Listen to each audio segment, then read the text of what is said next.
Sunpost News. Please subscribe for more and more political and all news updates. నమస్కారం మిత్రులందరికీ కూడా ఈ యొక్క ఛానల్ లైక్ చేయటం, కామెంట్ చేయటమే కాకుండా సబ్స్క్రైబ్ చేసి మీ యొక్క మిత్రులకు కూడా ఫార్వర్డ్ చేయాల్సిందిగా రిక్వెస్ట్ చేస్తూ ఉన్నా. ఈరోజు ఈనాడు వారు విశాఖ ఉక్కుకు జగన్ తుప్పు అని చెప్పని హెడ్డింగ్ పెట్టి యాజ్ యూజువల్ రెగ్యులర్. ఎందుకనంటే ఈ అసూయ ద్వేషము ఇప్పుడప్పుడే వదలదు వీళ్ళకి. అదేదో పుట్టుకతో వచ్చింది పుడకలతో పోదు అని చెప్పనని సామెత. అట్లా ఈనాడు పెట్టినప్పటి నుంచి బిగినైనటువంటిది ఇది. వాళ్ళ ఫ్రీగా వేస్తున్నటువంటి పేపర్ నుంచి నెక్స్ట్ ఇంకో చోటకి వెళ్ళేదాకా ఈ వార్తలు వాళ్ళు వేస్తుంటారు, మనం మాట్లాడుతుంటాం. నిజం చెప్పాలంటే విశాఖ స్టీల్ ప్లాంట్ నిజమే కొంతమంది బలిదానాల మూలకంగా ఆంధ్రుల హక్కు విశాఖ అని చెప్పనేటువంటి దాంతో మనం తెచ్చుకున్నాం. అప్పటికి బహుశా నాబోటి వాడు పుట్టలేదు, కానీ రామోజీరావు గారు లాంటి వారు పుట్టే ఉంటారు, కానీ వారికి ఆ ఉద్యమాల్లో పాల్గొన్నట్టుగా మనం ఎప్పుడూ చూడాలి. కానీ ఇవాళ మాత్రము ఆ ఉద్యమాల యొక్క దీన్ని బాగా రాస్తూ ఉన్నారు. యాక్చువల్గా విశాఖ స్టీల్ ప్లాంట్ అనేటువంటిది 2002లోనే నష్టాల్లోకి వెళ్ళిపోయింది. దాన్ని ఆ రోజునే BIFRలోకి తీసుకువెళ్ళటం కూడా జరిగిపోయింది. అయితే 2002లో ఎప్పుడైతే స్టీల్ ప్లాంట్ BIFRకి వెళ్ళిందో ఆ రోజున కేంద్రంలో NDA గవర్నమెంట్ ఉంది. ఇక్కడ చంద్రబాబు నాయుడు గారు ముఖ్యమంత్రిగా ఉన్నారు. కానీ ఆయన ఏమీ దాని గురించి ఆలోచన చేయలేదు, దాని గురించి ఎటువంటి నిర్ణయాలు తీసుకోలేదు.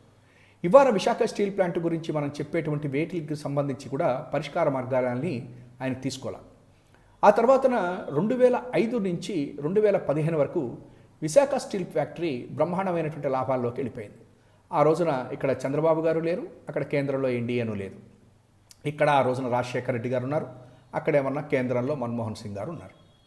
ఆ తర్వాత మళ్ళా 2015 తర్వాత నుంచి మళ్ళా స్టీల్ ప్లాంట్కి కష్టాలు నష్టాలు స్టార్ట్ అయినాయి. ఆ సమయంలో మళ్ళా ఇవన్నీ కొన్ని ఎట్లా జరుగుతాయో చూడండి. మళ్ళీ ఇక్కడ ఆంధ్రప్రదేశ్లో చంద్రబాబు గారు ఉన్నారు, అక్కడేమన్నా కేంద్రంలో NDA గవర్నమెంట్ ఉంది. 2015 నుంచి జరుగుతూ ఉన్నప్పుడు చంద్రబాబు నాయుడు గారు ఇదే కేంద్ర ప్రభుత్వంతో ఆయన మంచి ఇదిలో ఉన్నారు. మనం చెప్తుంటామే, ఇప్పుడు ఈనాడు వారు రాసినట్టుగా ఏమైనాయి మైనులు ఏమైనాయి, గనులు ఏమైనాయి, గనులు ఎందుకని తీసుకురాలేదు అనేటువంటి మాటలకి ఇవాళ రోజున సమాధానం ఏమిటి అని చెప్పంటే 2015 నుంచి చంద్రబాబు నాయుడు గారు 2018 వరకు కూడా కేంద్ర ప్రభుత్వంలో ఉన్నటువంటి NDA గవర్నమెంట్ తోటే కలిసి ఉన్నారు. అయితే ఆ రోజున కూడా చంద్రబాబు నాయుడు గారు దీని గురించి ఎప్పుడూ పట్టించుకున్నటువంటి పాపాన పోలేదు. అయితే అధికారంలో ఉన్నప్పుడు చంద్రబాబు గారికి అవకాశం ఉన్నప్పుడు ఎటువంటివి చెయ్యరు, చేయకపోయినా పర్వాలేదు మన ఈనాడు వారికి. కానీ వారు దిగిపోయినప్పుడు మాత్రం అక్కడ ఉన్నటువంటి ఇతర పార్టీల మీద మాత్రం వేయటం అనేటువంటిది, విమర్శలు చేయటం అనేటువంటిది రాజకీయ నాయకుడిగా చంద్రబాబు గారి కంటే కూడా ఈ పచ్చపత్రికలు మీడియా ఎక్కువ చేస్తూ ఉంటాయి. అయితే మరి ఈ యొక్క 2002 నుంచి 2004 వరకు, తర్వాత 2015 నుంచి 2019 వరకు NDA గవర్నమెంట్లోనే ఉన్నటువంటి నారా చంద్రబాబు నాయుడు గారు ముఖ్యంగా 2002లో ఆయన చెప్పేవారు, నేనే ప్రధానమంత్రుల్ని నేనే తెచ్చేవాని, లేకపోతే NDAలో ప్రెసిడెంట్ గారికి కావాలి ఈయన చెయ్యండి ప్రెసిడెంట్ నేనే చెప్పాను అని చక్రాలు బొంగరాలు తిప్పినటువంటి ఈ విజనరీ 2002లో మరి స్టీల్ ఫ్యాక్టరీ గురించి ఏ రోజున కూడా పట్టించుకున్నట్టుగా చూడలేం మనం. ఎందుకంటే ఆ రోజునే కనుక ఈయన BIFRకి వెళ్ళినప్పుడు దానికి ముడి ఇనుము యొక్క గనులని కేటాయించేటట్టు చేసి ఇంకా కొన్ని డబ్బులు క్యాపిటల్ ఇది కూడా తీసుకుని వచ్చి బ్రహ్మాండంగా కనుక చేసి ఉంటే సరిపోయేది. కానీ ఆయన చేయలే. కానీ అదృష్టమేమో కానీ 2005 నుంచి 2015 వరకు స్టీల్ ఫ్యాక్టరీ బ్రహ్మాండమైనటువంటి లాభాల్లో కూడా నడిచింది. కానీ చంద్రబాబు గారు వచ్చారు, మళ్ళా నష్టాల్లోకి వెళ్ళిపోయింది. పోనీ నష్టాల్లోకి వెళ్ళింది, రెండోసారన్నా ఆయన NDAలోనే ఉన్నారు, నరేంద్ర మోడీ గారికి చెప్పి చేయొచ్చు. కానీ అవన్నీ కూడాను ఆయన ఏ రోజున కూడాను చేయలేదు. అయితే ఇవాళ రోజున మాత్రము ఆయన చాలా మన ఈనాడు వారు చాలా బాధపడిపోతున్నారు. అయితే ఇక్కడ కేంద్ర ప్రభుత్వం అయినటువంటి ఇవాళ నరేంద్ర మోడీ గారి యొక్క గవర్నమెంటు కేంద్ర సంస్థలు నష్టాల్లో ఉన్నటువంటి ప్రభుత్వానికి సంబంధించినటువంటివి బ్యాంకులు కానివ్వండి, లేకపోతే LIC కానివ్వండి, ఎయిర్ ఇండియా కానివ్వండి, ఈ స్టీల్ ప్లాంట్లు కానీ లాంటి వాటి అన్నిటిని కూడా అమ్మేసి 1.75 లక్షల కోట్లు డబ్బులు సేకరించాలని అనుకుని బడ్జెట్లో కూడా చెప్పినప్పుడు నిర్మలా సీతారామన్ గారు, ఆ తర్వాత మనం చూసాము ఎయిర్ ఇండియా, ఎల్ఐసి ఇవన్నీ అయిపోయినాయి. అయితే ఆంధ్రప్రదేశ్లో జగన్మోహన్ రెడ్డి గారు ముఖ్యమంత్రిగా ఉండి ఆయన కొంచెం అడ్డం పడటంతో స్టీల్ ప్లాంట్ ఆగిపోయింది అనేటువంటిది వాస్తవం. ఎందుకంటే చంద్రబాబు నాయుడు గారు 2015 నుంచి నష్టాల్లో ఉన్నటువంటి స్టీల్ ఫ్యాక్టరీ 18 వరకు కూడా కేంద్ర ప్రభుత్వం గురించి వాళ్ళతో మాట్లాడాల. ఆయన ఎంతసేపటికి పోలవరం, అమరావతి కమిషన్లు బాగా వచ్చేటువంటివి వాటిని గురించి చూసుకున్నారే తప్ప స్టీల్ ప్లాంట్ గురించి మాట్లాడాల. అందుకని వాళ్ళు కూడా కొంత ముందుకు వెళ్ళిపోయినట్టున్నారు కేంద్ర ప్రభుత్వం. కానీ ఆ తర్వాత జగన్మోహన్ రెడ్డి గారు ఎప్పుడైతే ఆయన కూడా ఒక లెటర్ రాసి దానికి కొన్ని పరిష్కార మార్గాలు చూపించిన తర్వాత ప్రైవేటీకరణ అనేటువంటిది కొంత ఆగిపోయింది, ఓన్లీ జగన్మోహన్ రెడ్డి గారి మూలకంగానే. ఇంకోటి కూడా వాస్తవం ఏంటంటే ఆ రోజున రాజ్యసభలో వాళ్ళకి కావాల్సినటువంటి ప్రజాస్వామ్యబద్ధంగా ఉన్నటువంటి బిల్లులకి జగన్ గారి యొక్క అవసరం ఉందని కూడా బహుశా అనుకుని కూడా ఉండొచ్చు వాళ్ళు. ఎందుకంటే చంద్రబాబు జీరో కాబట్టి హీరో జగన్ గారు, కాబట్టి మనం కొంత సమయం పాటిద్దాము అని కూడా అనుకుని ఉండొచ్చు. అయితే ఇవాళ మన యొక్క సారు రామోజీ సారు ఏమని పెట్టారంటే, ఆయనకి 22 మంది ఎంపీలు ఉన్నారు, ఏమన్నారు, నాకు 25 మంది ఎంపీలను గెలిపించి ఇవ్వండి, కేంద్రం మెడలు వంచుతా, ఆంధ్రప్రదేశ్ హక్కులకు భంగం కలగకుండా రాష్ట్ర ప్రయోజనాలను కాపాడతా, ఒడిశా ఛత్తీస్గఢ్ ముఖ్యమంత్రులతో మాట్లాడి ప్లాంట్కు సొంత గనులు కేటాయించేలా చూస్తా అని చెప్పనని ఆయన ముందు పెట్టారు. ఎన్నికలకు ముందు జగన్ ఏమన్నారు అని. నిజంగా వయసు వచ్చినప్పుడు, అంటే ఇది నేను వేరేగా విమర్శలు చేయట్లేదండవు, మనం కొంత మనకంటే మన మనవడితో సమానవడో మన కొడుకుతో సమానమైనటువంటి వ్యక్తితో మాట్లాడేటప్పుడు, ఆ వ్యక్తిని గురించి మాట్లాడేటప్పుడు కొద్దిగా కొంచెం అయినా కూడా ఉండాలి.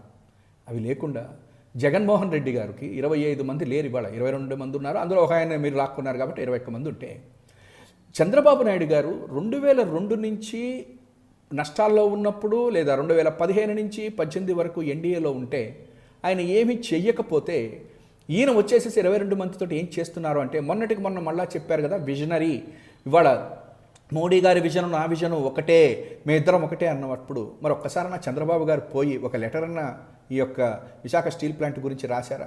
లేదా విశాఖ స్టీల్ ప్లాంట్ గురించి పోనీ ఇవాళ అమిత్ షా గారితో మొన్న ఎప్పుడో అటు మొన్న ఎందుకు వెళ్ళారో, కేసుల గురించి వెళ్ళారో, దేనికి వెళ్ళారో చేశారా? ఏమి చేయలే. కానీ ఈయన మాత్రము దీని గురించి రాసేయటం అనేటువంటిది మనం చూస్తున్నాం. ఇంకొకటి కూడా బాధాకరమైనటువంటి విషయం ఏంటంటే, జగన్మోహన్ రెడ్డి గారు ఎందుకు వెళ్తారట అంటే ఆయన యొక్క స్వప్రయోజనాల కోసమో కేసుల కోసమో వెళ్తారు అనేటువంటిది మాట్లాడినప్పుడు మనకు ఒకటే బాధేస్తుంది. బీజేపీతోటి కలిసి ఎన్డీఏతోటి కలిసి రాష్ట్రంలో ప్రభుత్వాన్ని రావాలి అని చెప్పని కోరుకుని తిట్టిన తిట్టకుండా నరేంద్ర మోడీ గారు లాంటి గారి యొక్క తల్లిని భార్యని తిట్టి, అదే అమిత్ షా గారిని తిరుపతి దగ్గర కుటుంబంతో వెళ్తున్నటువంటి వాళ్ళ మీద దాడి చేసి మళ్ళా ఇవాల్టి రోజున వాళ్ళ కాళ్ళ బేరానికి వెళ్ళినటువంటి వాళ్ళు ఎవరు?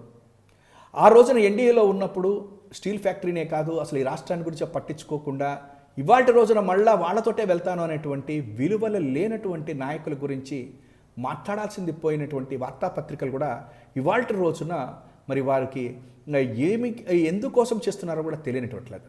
అందుకనే మానవ సంబంధాలన్నీ ఆర్థిక సంబంధాలే అని చెప్పని కార్ల్ మార్క్స్ అన్నట్టు, ఎందుకంటే ఆయన మన వామపక్ష భావజాలం ఉన్నటువంటి వాళ్ళ చాలామందికి తెలుసు కాబట్టి, ఆ యొక్క ఆర్థిక సంబంధాలేనేమో విలువలు లేనటువంటి వాళ్ళ కొన్ని వార్తలు రావడానికి కానీ విలువలు లేనటువంటి రాజకీయాలు ఈ రాష్ట్రంలో జరగటానికి ముఖ్య కారణం కూడా కావచ్చు. అయితే ఇవాళ ఇంకొక కొంచెం విషయం ఏంటంటే, ఈయన ఇంకొక మాట ఏమన్నారంటే, అసలు అదేదో అంటారు చూశారు మన ఇదిలో, అట్లా గంగవరం పోర్టులో తనకున్న 10% వాటాను జగన్ సర్కారు అదానికి కారు చౌకగా కట్టబెట్టింది. ఇది విశాఖ స్టీల్ ప్లాంట్కు తీవ్ర నష్టం కలిగిస్తోంది. చూడండి, అసలు విశాఖ స్టీల్ ప్లాంట్ ఏంటి, గంగవరం పోర్ట్ ఏంటి? గంగవరం పోర్టు రాజుగారు తీసుకున్నారు, ఆయన ఆధీనంలో ఉంది. మనం 10%, ఆయన 90% అమ్ముకుంటూ అదానికి ఈ 10% కూడా అమ్మండి అని చెప్పనంటే మనం అమ్మటానికి రాష్ట్ర ప్రభుత్వం చేసింది. అయితే ఏమి అమ్మాం మనము? నిర్వహణ అనేటువంటిది మాత్రమే లీజుకి ఇవ్వటం జరిగింది. అది తెలియక కాదు, ప్రజల్ని తప్పుదోవ పట్టించడం. ఆయన దీనికి ఏమంటాడంటే, పోర్టు యాజమాన్యం స్టీల్ ప్లాంట్కు అస్సలు సహకరించడం లేదు. గతంలో స్టీల్ ప్లాంట్ ముడి సరుకు నిల్వ చేసేందుకు ప్రత్యేక యార్డు, ఓడలకు ప్రత్యేక బెర్తు కేటాయించేవారు. ఇప్పుడు అవన్నీ లేవు. పైగా పోర్టులో హ్యాండ్లింగ్ ఛార్జీలను పెంచారు. ఈ ఛార్జీలు గతంలో టన్నుకు 270 రూపాయలు ఉండగా ఇప్పుడు అదనంగా 55 రూపాయలు పెంచారట. గంగవరం పోర్ట్ అదానీ చేతుల్లోకి వెళ్లకముందు స్టీల్ ప్లాంట్కు సంబంధించి ఎప్పుడు 50 కోట్ల మార్జిన్ డ్యూస్ అంటే అప్పిచ్చేవాళ్ళు డ్యూస్ ఉంచి మిగిలిన సొమ్ము చెల్లిస్తూ నౌకల్లో వచ్చిన ముడి సరుకు దిగుమతికి చేసుకునేవారు. అయితే పాత బకాయిలు చెల్లిస్తేనే ఓడల్లోని సరుకు దించుతామంటూ అదానీ పోర్టు వారు పేచీ పెట్టడంతో డెమరేజ్ ఛార్జీలు సైతం ప్లాంట్ పైనే పడుతున్నాయి. అసలు చూడండి, కొన్ని వేల కోట్ల రూపాయల యొక్క స్టీల్ ప్లాంట్ అదానీ గారు తీసుకున్నారట. ఆ ఏడుపు చూడండి. అదే అదానీ మళ్ళా మనకి ఇష్టమైతే అదానీని కావలించుకొని తిరుగుతారు. అదే అదానీ గారట పోర్టు తీసుకున్నారట. గంగవరం పోర్టుది మీ అందరికీ మనం ఒకసారి గుర్తు చేసుకుంటే, గంగవరం పోర్టు అనేటువంటిది యాక్చువల్గా పీపీపీలో వచ్చినటువంటిది. అంటే ప్రభుత్వము ప్రైవేట్ వాళ్ళు పెట్టుకున్నారు. అది ప్రభుత్వం లీజుకి ఇచ్చింది. ఓన్లీ నిర్వహణ వరకే లీజుకి ఇచ్చింది. దాని ఆస్తులు అవన్నీ కూడా లీజ్ అయిపోయిన తర్వాత ఆటోమేటిక్గా ప్రభుత్వానికి వెనక్కి వచ్చేస్తాయి. ఇప్పుడు ఇంకొకటి కూడా చెప్పాలి, రాయల్టీల కింద కూడా 50-60 కోట్ల రూపాయలు కూడా రాయల్టీల కింద ఈ సంవత్సరం లాస్ట్ ఇయర్ కూడా ఆంధ్రప్రదేశ్ ప్రభుత్వానికి ఆ పోర్టు నుంచి కూడా రావడం జరిగింది. కానీ ఎంత అబద్ధం అంటే ఇది, ఆ పోర్టులో ఛార్జీలు అంటే వాళ్ళకు ఉన్నటువంటి బాకీలు చెల్లించకపోయినా కూడా అడగటం తప్పుట. ఏమండి, అదానీ పోర్టు వారు అక్కడ ఉన్నటువంటి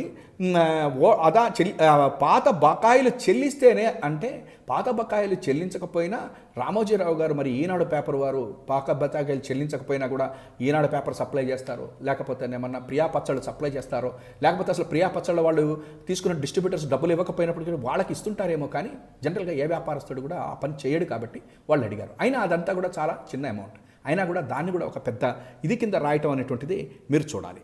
ఇంకొకటి కూడా ఏంటంటే, రాష్ట్ర ప్రభుత్వ విద్యుత్ ఛార్జీలు గణనీయంగా పెంచింది. దీంతో విశాఖ స్టీల్ ప్లాంట్ కరెంటు ఛార్జీలు భారంగా మారాయి అని చెప్పనని. ఏమంటే, విశాఖ స్టీల్ అయినా ఏదైనా అది కేంద్ర ప్రభుత్వానికి సంబంధించినటువంటి స్టీల్ ప్లాంట్కి విద్యుత్ మనం సరఫరా చేస్తున్నాం.